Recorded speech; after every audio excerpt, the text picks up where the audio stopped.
गुलाम नबी जी, मुझे चिंता इस बात की है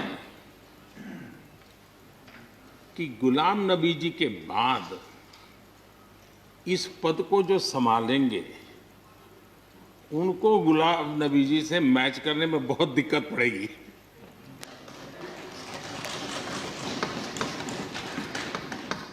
क्योंकि गुलाम नबी जी अपने दल की चिंता करते थे, लेकिन देश की और सदन की भी उतनी ही चिंता करते थे।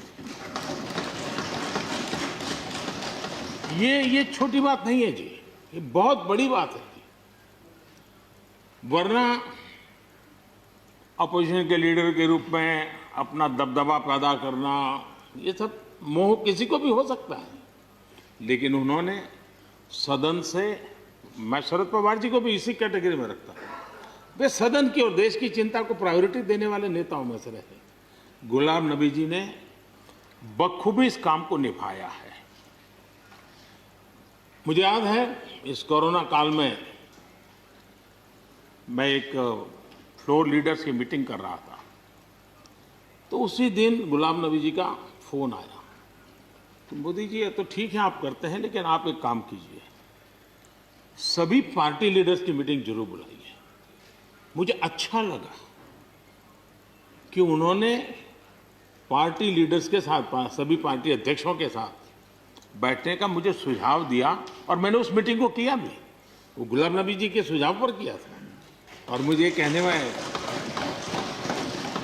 यानी इस प्रकार का संपर्क, और उसका मूल कारण है कि उनको दोनों तरफ का अनुभव रहा है, सत्ता दल का भी और विपक्ष का। 28 साल कार्यकाल, ये अपने आप में बहुत बड़ी बात होती है जी।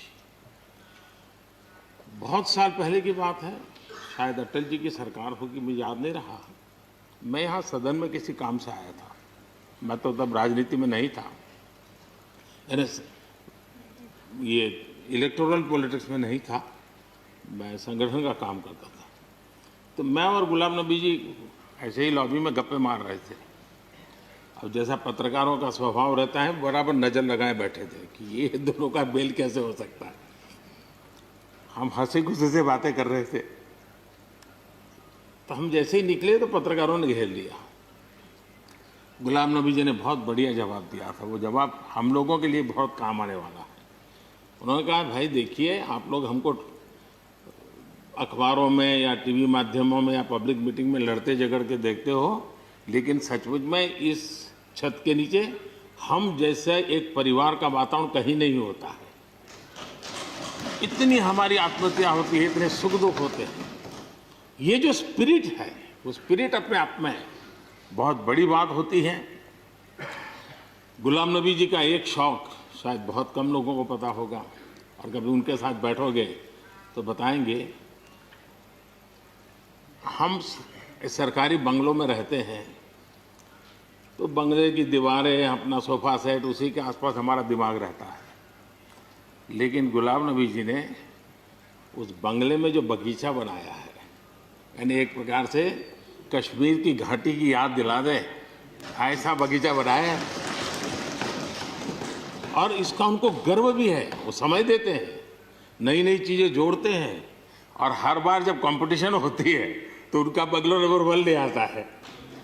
यानी अपने सरकारी जगह को भी कितने प्यार से संभालना, यानी बिल्कुल मन से उन्होंने इसको संभाला है। जब आप मुख्यमंत्री थे, मैं भी एक राज्य का मुख्यमंत्री के नाते काम करता था, हमारी बहुत गहरी निकटता रही उस कालखंड में। शायद ही कोई ऐसी घटना मिल सकती है कि जबकि हम दोनों के बीच में कोई संपर्क सेतु न रहा हो। एक बार गुजरात के यात्री, क्योंकि जम्मू कश्मीर में जाने वाले टूरिस्ट में गुजरात बहुत बड़ा नंबर रहता है, और टेररिस्टों ने पर हमला कर दिया। करीब 8 लोग शायद मारे गए। सबसे पहले गुलाम नबी जी का मुझे फोन आया।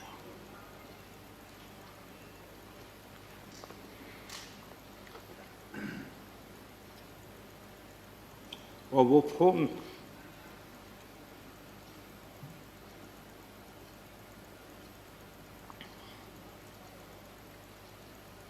सिर्फ सूचना देने का नहीं था,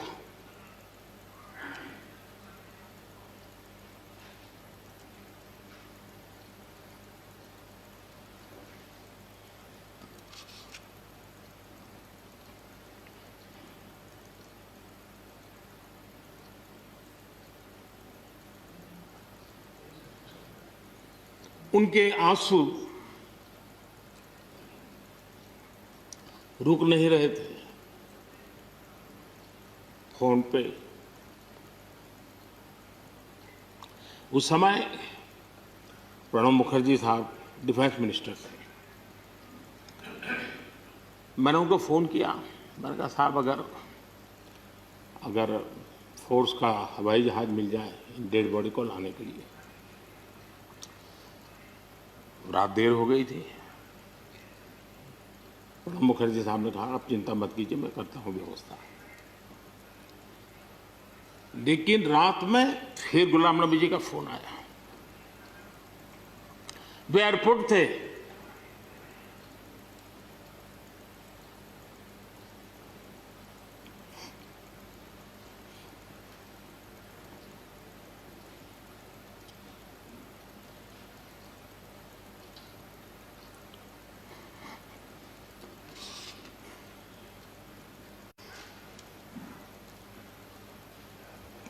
एयरपोर्ट से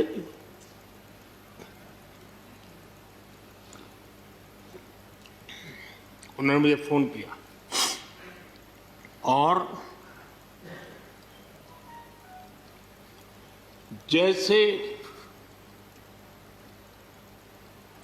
अपने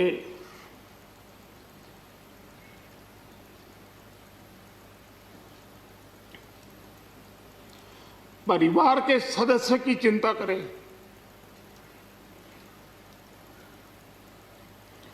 वैसी चिंता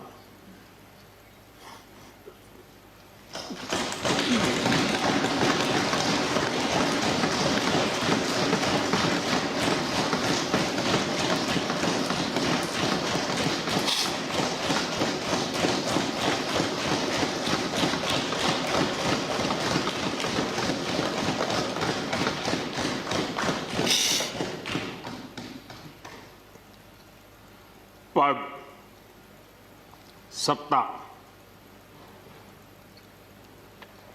जीवन में आती रहती है, लेकिन उसे कैसे पचाना,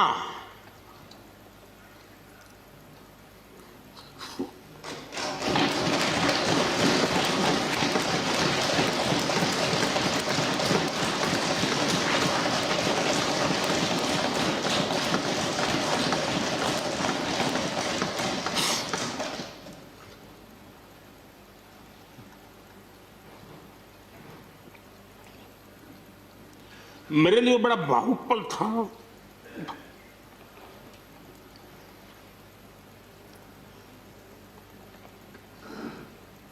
दूसरे दिन सुबह फोन आया कि मोदी जी सब लोग पहुंच गए।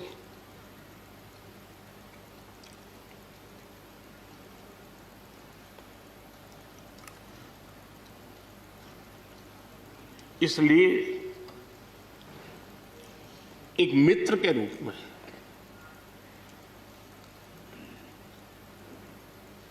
गुलाम नबी जी को घटना और अनुभव के आधार पर मैं आदर करता हूं।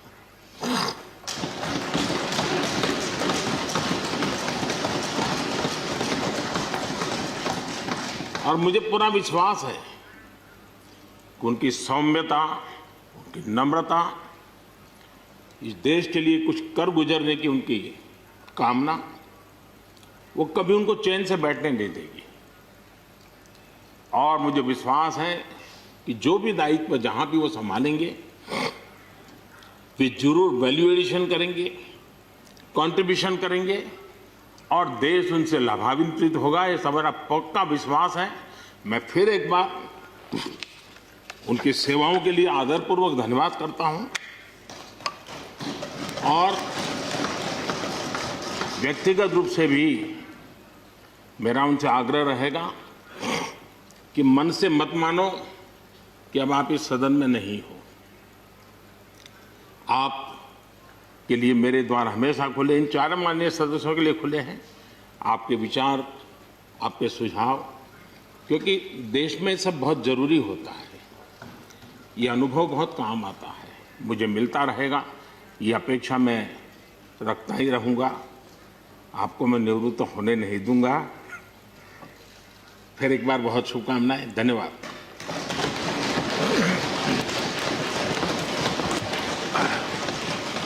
धन्यवाद प्रधानमंत्री जी। श्री शरद पवार जी।